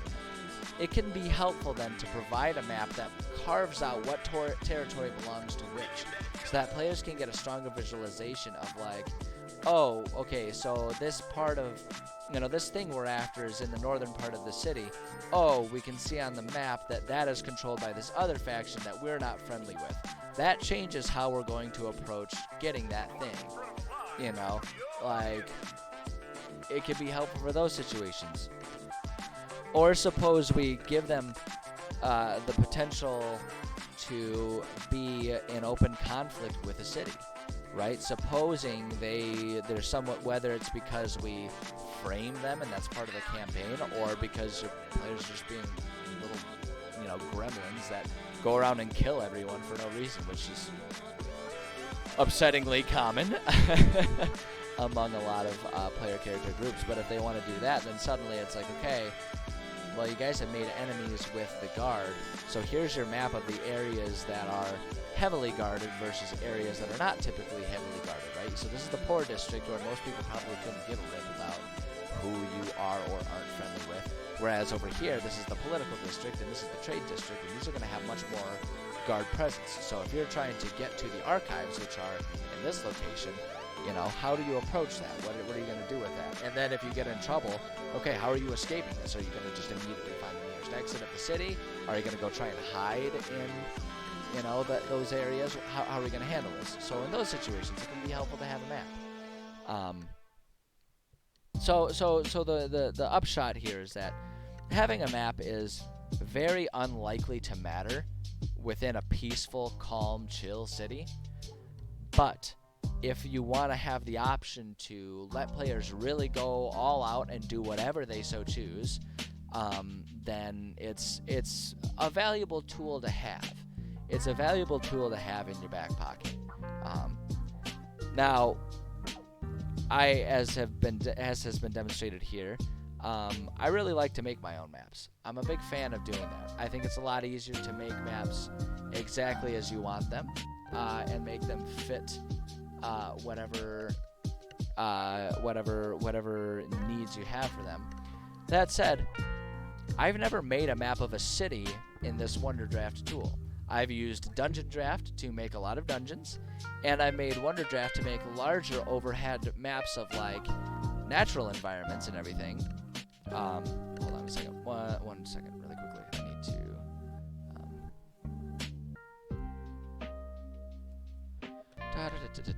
My apologies. Sometimes I'm juggling a couple things at once, and right now is one of those times. Okay. So I've never done that. Made a city map within this tool, but I kind of wanna. So I've got about 15 minutes left. In today's writing stream before I take a quick break and then dip over into my video game stream. And so for these last 15 minutes, I'm gonna just try and like, I'm just gonna experiment.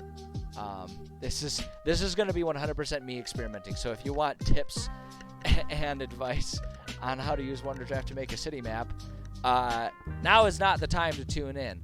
But if you want to learn with me, then now's a great time to tune in. So let's just make a new map. Oh wait, yeah, I do need to save. Hold on. There we go, saved. All right, let's make a new one. No, we don't want to. I kind of want to. Let's see here. Our city here. I guess we can kind of keep the same generalized shape here.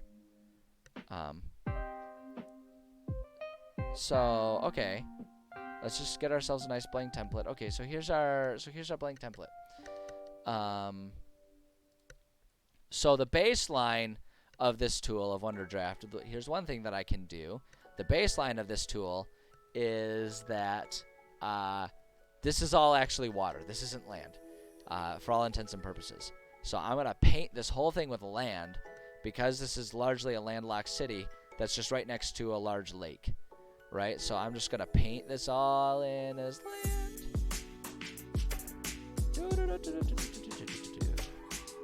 It's a slow, tedious process doing it this way. I mean, I can just kind of like squiggle it or whatever. There's not a really good way to do it. I mean, I could probably try and find some sort of like tool that's just like, oh yeah, it turns it all into land. But honestly, this is just. I've experimented with a lot of things. I know when I first got this tool, I spent a long time trying to figure out the most efficient way, and this is the way that I remember to do it always, which is the best way to, which I'm assuming means it's the best way to do it. I mean, we got our paint thing here, and we could just do that, like brush with the land, but that's really more about the color. See, you can see it kind of changed the color. So, yeah, I don't know. Hell if I know. Awesome, Gabby. I appreciate joining the Discord. Yeah, no, that's fantastic. I love that the group is kind of growing. It's small, and I'm not excellent at being active in it. I try to. Discord is not in my baseline wheelhouse of things that I understand and make sense of. But damn it, I'm trying to learn. So thank you for joining. I will hopefully sometime today get you verified, so that way you can be like a full-blown participant.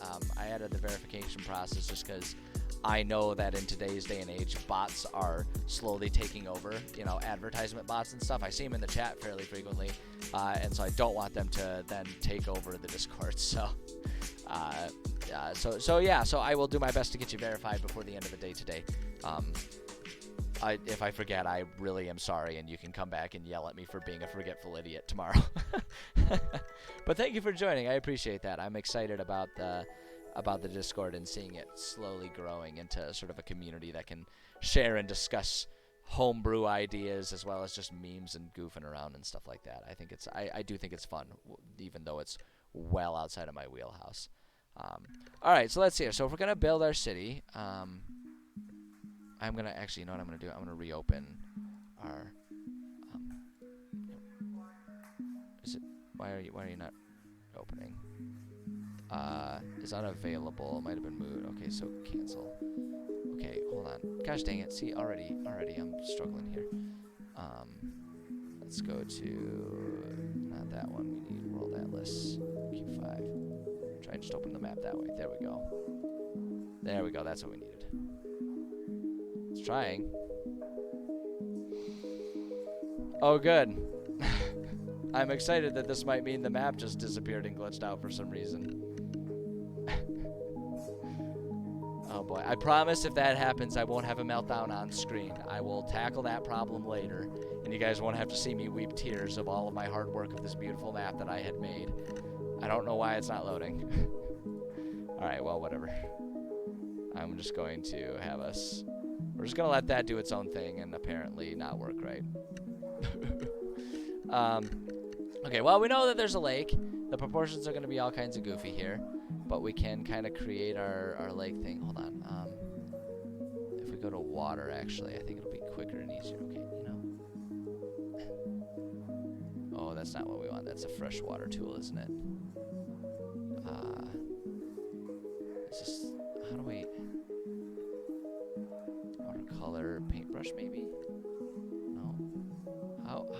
what's, okay, I guess I really do just have to do it from the land thing.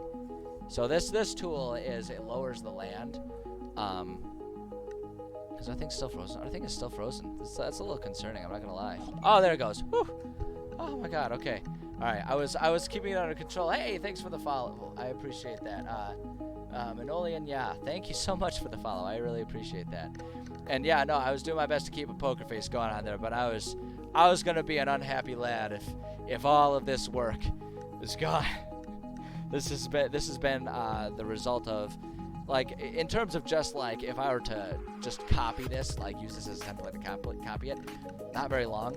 But this is a map that has slowly been built over many weeks and months of editing and changing things and building it. And I'd have been a sad, unhappy boy if this was gone. So I'm glad it's still here. Okay, so we can kind of get ourselves a good perspective on exactly what our water should look like. So, what I started to explain, the way this tool works here is we have a water tool. Can I just manually make this even bigger? Let me just see if I do 200. No, so this is the maximum. What this does is this lowers our land, our land altitude, and it just lowers it below the water line. And so that's kind of what's happening there. But actually, you know what I'm going to do? You know what I'd rather do? I'm going to undo all of this crap. And we're going to go back because it's faster. We're going to take our land paint because the brush is so much bigger. And I'm just going to kind of create a rough outline of where our lake is going to be, right? Because we've got our lake. If we're looking at our map over here, we can see we've got kind of like a jut out there. And actually, if I'm looking at it, let's go back to our new map here. If I'm looking at it here, there's actually kind of like another bump out that kind of goes like that, something like that. And now we can kind of fill this all out.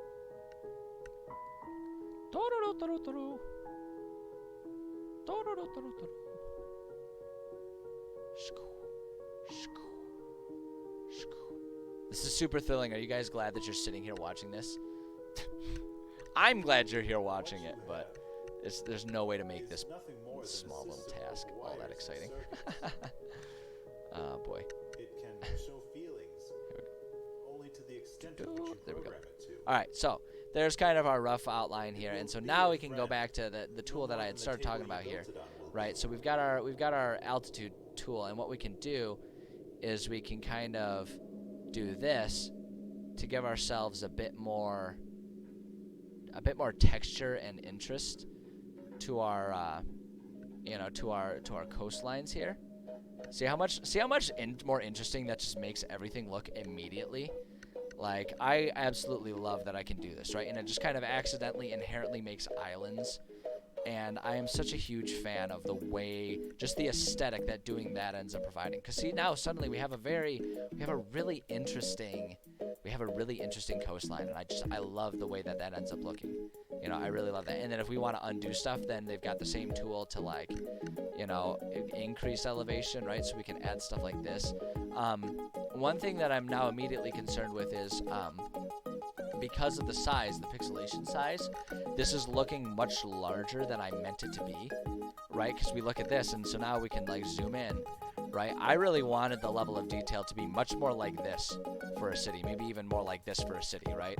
So it's like, because I don't know that I want there to be actually a whole lot of small islands like that. It doesn't make sense, you know? Instead, what I'd rather have is, like, you know, a large island like this, if it's going to be off the coast, because we're talking about a city scale right now, and so we don't want this much detail. So you know what I'm gonna do? We're gonna ditch that. Yeah, we can discard that, and then let's do new. Oh shoot, it's gonna make me like save and close this thing again, isn't it? So when I'm thinking about the pixels here, so it's just way too big, and that's gonna be because of our map size. And so I want to cut that down. Like, I'm thinking about the size of this. Like, let's just try and think about in perspective here. This is like, I don't know, realistically, this, in terms of the portion of the map, this is maybe like 1/100th of our map. You know, if we're just going to do a quick, rough, who cares ballpark. So I'm going to just cut this down. You know what I'm going to do? I'm just going to see what it does. And I'm just going to reduce those down. So, okay, so the lowest it can go is 512 pixels. Let's do, I don't know, let's do 1,000 pixels by 512 or something like that. And let's see what that ends up looking like. So if we zoom that in, and now let's do our same process. Let's go with our land paint tool. Yeah, see now already this is gonna, you can just tell by how much bigger the brush gets. So already this is gonna probably be a bit closer. I'm gonna shrink that brush down a little bit here and get our just like random, you know, landscape thing here. Now let's get our brush size real big, save ourselves some time. There we go. So there's that. Now let's go ahead and do our roughening process here. Yeah, see now this is already looking much more like what I'd like to see for a city. You know, especially considering this is meant to be a very small town. You know, like you say, like in terms of land distribution, people have a lot of land. They've been gifted a lot of land to be farmers here. But this is just like a small farming community. So I don't want this to be too extremely large scale. So this looks much better, right? This looks much more like a city map, you know, and we can like do maybe something like here to like have a little swampy area or something like that. I don't know, like a dip in that comes out, you know, just do something like that just to make it a little interesting here. But here's, so okay, so this looks much better. I like this. I like this much better. I like that little something or other happening there just to make things a little interesting, you know, and like this would be the size of like a large pond is kind of what I'm going for here. You know, a pond that you can easily shout across is what this is meant to be for a small town. You know, maybe I guess a bit bigger than being able to shout across, but not much. And so now one thing that I want to experiment with is I want to experiment with the regions here. I want to see what this does. Like, because if we do that, like if we choose better colors, so I'm not actually making anything of importance here, but I'm thinking that this is sort of the way that we can kind of create an interesting city map without having to sit here and try to, you know, build a bit like, you know, plop down individual house things like I'm trying to build some sort of Sim City or something like that, right? I don't want to get to that level. So it's like we can just make some districts and it can be like, here's the market district, you know, here's where like the guardhouse, the political district is. Here's where like, you know, the working, the city folk district is going to be, you know, it's like coming up along here, you know, we can do something along the lines of, you know, if we just follow along the coast here, that's the fishing district, you know, and it's like actually we could like take these and tuck them more in there, and then like you do something like, you know, going out all along, you know, all along in this area that then just kind of covers the rest of, you know, the area. Like that's all of our farming districts. And we can set it up kind of like this, and we can just make these districts, right? And so it's like maybe it was, delete maybe. Oh wait, this doesn't always have like clear. There we go. Right click gets rid of it. Okay, so we can do. So if we grab this one, maybe we change the color here. Yeah, so you can change the colors of any of these, right? And we can make that one, I don't know, purple.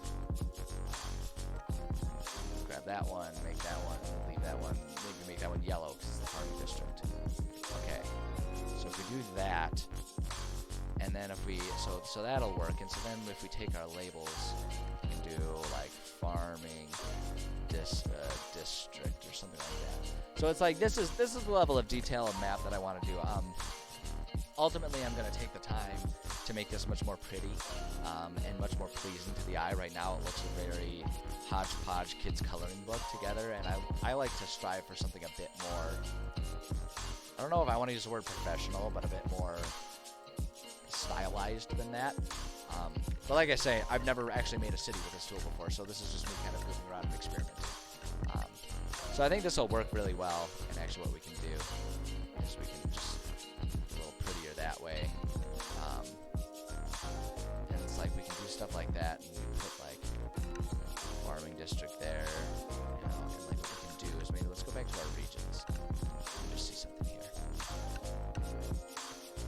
Because what we could probably try and do is just eyedropper that, right? And then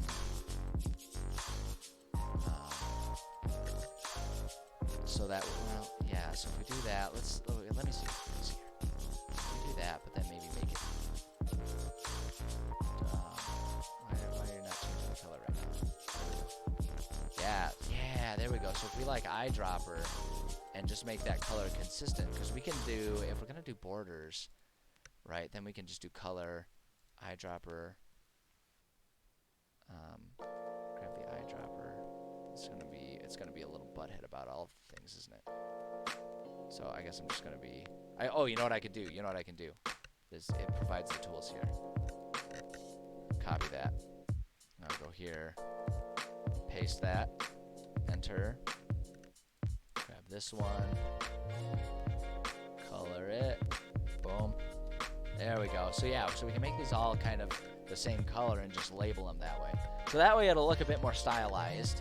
And then I wonder if we can, if we make the border style, I think part of what I don't like is just the way the border style is. I don't like how thick that border is. Border width. It might be sufficient if we just make this like as thin as possible. Yeah, see that looks so much better. It looks so much better. Oh, that looks so much better. Yeah, because then you can like fine tune. You can like really make this look like, you know. I wonder if there's a way to add a bullet point in there. Yeah, see, we can add a point there. Add a point. Drag it up there. So okay. See, now this is gonna be excellent. If we do that, then that can kind of snap to grid those things. And then if we take this one, yeah, see, we can. Oh my gosh, I'm already getting pretty into this. I like the way this is gonna end up looking. So yeah, so there we go. So, and we can start to build our cities. And like I say, this doesn't need to be like a SimCity thing. Like, okay, and this will be the hospital, and then we'll put this thing right there. Like, that's not what we're really trying to achieve here. I want something like this, you know, and then it's like, if we're gonna make an important thing, you know, suppose this is our political district. Okay, well then we take, you know, if that's our political district, then we can take our stuff here, and if we want to establish like, oh, the boss man's house goes there, then we can grab something kind of important, you know, like grab, I don't know, just gotta find like a reasonable, like, okay, whatever, yeah, you know, it's like, okay, so if like the temple goes over there, you know, or maybe the temple goes right there, then you put that right there and then label the temple, right? So you can do stuff like that, and so there's still like important locations. And it's just understood that there's like a sprawling city that exists around it. And that'll really achieve what we're going after for this. Because like I say, there's a good chance that players won't ever really even ever need it, depending on the nature of what goes on in the city. So, I don't know. I'm not going to save this. There's not really anything here. And this is really, I put no thought into this. I'm just kind of experimenting with ways to try and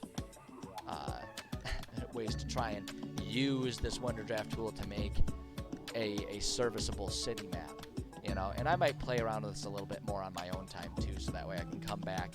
Because what I'm thinking we'll do is next stream, which will be tomorrow for the writing, I'll come back and work on this a little bit more and try and really get ourselves a good city map. You know, just take some time, enjoy that. It'll be a nice break from all of the actual writing and typing that I've been doing a lot of lately. You know, I haven't made a map on stream in a minute. So I think that'll be a fun thing to do. And we can kind of get a bit more into the nitty-gritty. Really what this served is, this is proof of concept. This tool will work just fine for making our city. And we can really kind of get down into it. Yeah.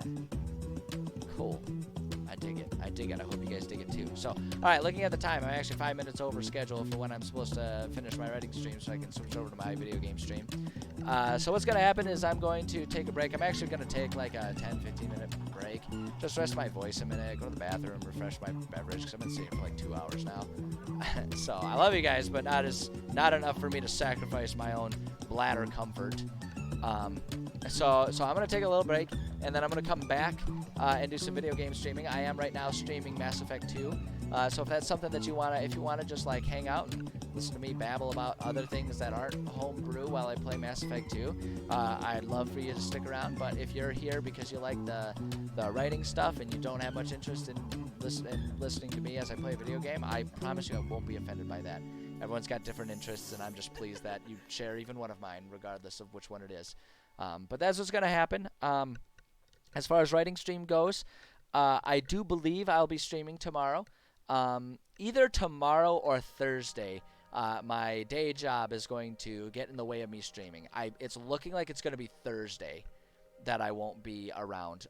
But it's possible that I'll throw an audible and take care of what I need to get done this week tomorrow. There's a couple factors that I haven't heard about yet with work that will influence that. So I will likely be back tomorrow, but I may not be. If you are wanting to know officially and check in and see, or if you're logging on tomorrow and I'm not there right away and you're like, oh, is he streaming tomorrow? If you check my page, I do have a schedule, my baseline schedule, and I do have a little announcements box next to it, and I will make sure and put in there what day I'm going to end up not being here during my normal streams. So I'll make a point of sharing that, so you guys can see that and plan when you want to watch if you want to come back and watch more.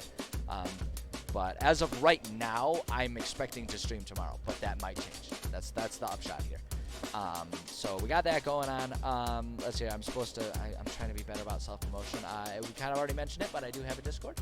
If you're interested in participating in a homebrew community, sharing ideas, if you want to pick my brain about ideas or whatever, join the Discord. We'll get you verified, and it's a small community, but I'm trying to grow it because I think it's a great thing for there to be more communities for people to share ideas for home brewing, world building, DMing, all that kind of stuff. It never hurts to have more and more of those communities. So if that's what if you're interested in that, feel free to join that. I'll do my best to get you verified by the end of the day. I don't know. I think that's kind of everything that I got. Like and subscribe or whatever. I don't know. It's like a YouTube thing, I guess. I'm really bad at self-advertising. I just started doing this because a lot of people will ask me about my ideas and stuff for world building, and I'm like, well, shit, why don't I just stream it and present it for people? So I think that's all I got. That's all I got as far as writing goes. Thank you so much for everyone who stopped by. It was a good crowd today. I appreciate all of you guys. I really do enjoy this. I enjoy knowing that people are interested in learning more about the world of home brewing and DMing and stuff. The world needs better DMs and more DMs and all that kind of stuff. So I think it's so cool that people are here. So thank you so much for joining. Or if you're watching the VOD after the fact, thank you for your support anyway. Oh shit, this is such a horrible time for a raid. Oh god, I'm just doing my sign off. Oh boy, Bandit King, I appreciate you and your group. I appreciate you guys, but it's such a horrible time. I was just about to sign off in like 30 seconds. I was doing all my closing advertisements and crap. I'm so sorry, guys. I'm so sorry. I appreciate you. I really appreciate you guys. I mean, if you guys, well, that's the thing, Bandit King, because I'm taking a short break, but then I'm coming back for my video game stream. So if you guys want to stick around for watching me play Mass Effect 2, you're welcome. You're welcome to do that. Oh, that's such poor timing. Or if you I don't know what else to say. If you guys want to, in the spirit of seeing what it is, the VOD's gonna be up, so you guys can watch after the fact. I don't know. Thank you so much for the raid. I appreciate it.